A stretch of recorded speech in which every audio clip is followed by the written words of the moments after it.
আমরা টেলিভিশনের জন্য একটা খুব common method, common theory use করি, দ্যাট ইজ এবিসি থিওরি বা এবিসি মেথড।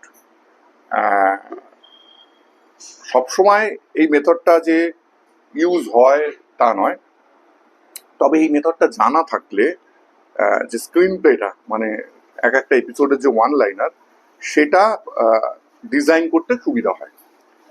আমরা এবিসি মেথড মানে কি বলছিলাম, আমি আগের দিনে বলছিলাম যে একটা সিরিয়ালের মূলত যে গল্পের যে ধরো যে গুচ্ছটা থাকে, যে থ্রেড গুলো থাকে, সেইগুলোকে যদি আমরা এ বি সি নাম দিই, সেখানে এটা হচ্ছে মূলত আমার প্রোটাগনিস্টের থ্রেড, অর্থাৎ যে সূত্রটা, মানে আমরা যে বিনুনিটা বাঁধছি, যে বিনুনিটাকে গোছাচ্ছি, সেই বিনুনির যে মূল থ্রেডটা সেটা হচ্ছে এ, মানে প্রোটাগনিস্টের থ্রেড।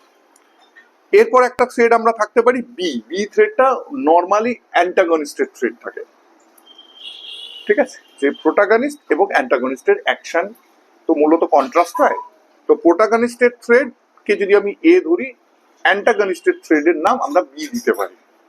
আর সি হচ্ছে মূলত একটা নিউট্রাল থ্রেড। নিউট্রাল অর্থে যেটা প্রোটাগনিস্টকে সাহায্য করছে বা প্রোটাগনিস্টের বিরোধিতা করছে। আর একটা থ্রেড থাকতে পারে ডি, বাট ডি খুব রেয়ার আসে। আমরা মূলত সিরিয়ালের ক্ষেত্রে এক একটা এপিসোডে 3টে থ্রেড ধরেই যাওয়াটা সবচেয়ে ভালো। এ বি সি, এই 3টে তাদের নাম।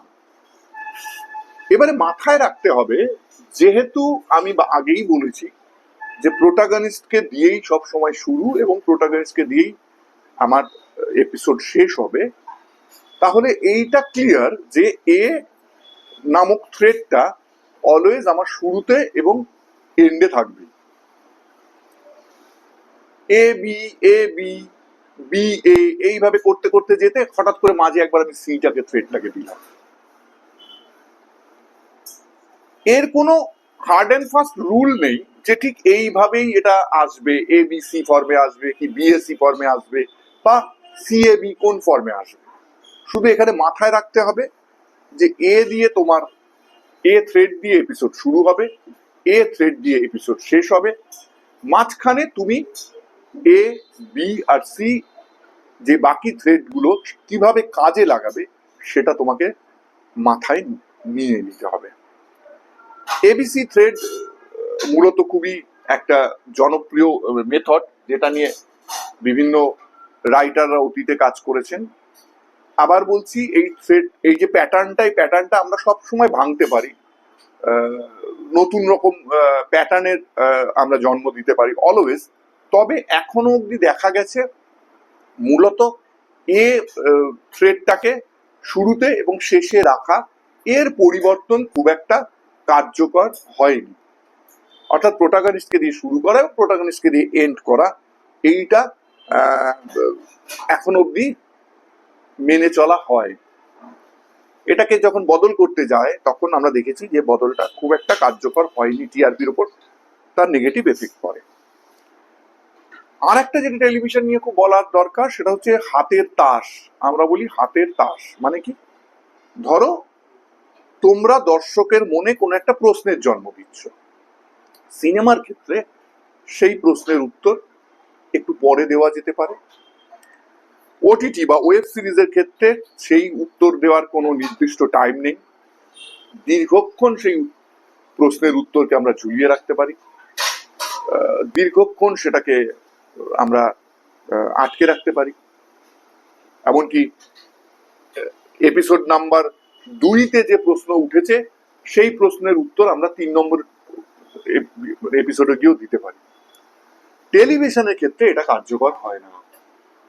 টেলিভিশনে অ্যাজ আর্লি অ্যাজ পসিবল হাতের তাস ফেলে দিতে হয়। অর্থাৎ তুমি যে প্রশ্নের জন্ম দিচ্ছ, খুব তাড়াতাড়ি সেই প্রশ্নের উত্তর দিয়ে দিতে হবে। যদি কোনো পর্বের শেষে তুমি প্রশ্ন দিয়ে শেষ করো, তাহলে ঠিক পরের দিনই তার মোটামুটি প্রথম সিন থেকে দ্বিতীয় সিনের মধ্যে তার উত্তরটা দিয়ে দিতে হবে। খুব ভালো হয় যদি প্রথম সিনে দিয়ে দিতে পারো, কারণ দর্শক মূলত টেলিভিশন দেখবার সময় প্রচুর ভাবনা চিন্তা করেন না। তারা খুব হালকা চালেই সিরিয়াল দেখতে বসেন, তো সেক্ষেত্রে তাদের যদি প্রচন্ড ভাবনা চিন্তা করতে হয়, তারা এই গল্প থেকে ডিসকানেক্টেড হয়ে যায়।